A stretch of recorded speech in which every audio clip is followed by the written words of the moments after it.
It is 1 February 2022. It is Tuesday of the 4th week in Ordinary Time. Our first reading comes from the second book of Samuel. Absalom unexpectedly came up against David's servants. He was mounted on a mule, and, as the mule passed under the branches of a large terebinth, Absalom's hair caught fast in the tree. He hung between heaven and earth, while the mule he had been riding ran off. Someone saw this and reported to Joab that he had seen Absalom hanging from a terebinth. And taking 3 pikes in hand, Joab thrust for the heart of Absalom, still hanging from the tree alive. Now David was sitting between the 2 gates, and a lookout went up to the roof of the gate above the city wall, where he looked about and saw a man running all alone.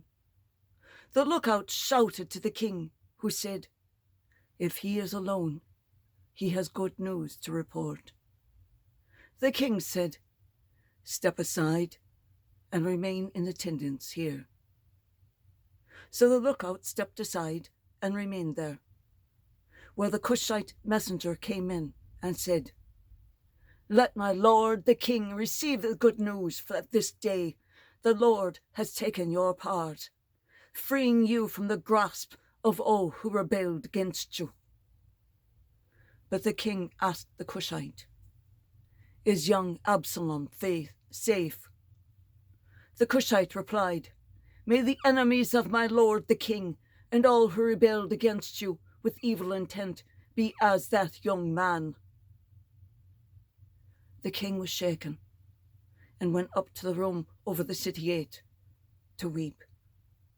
He said as he wept, "My son Absalom, my son Absalom!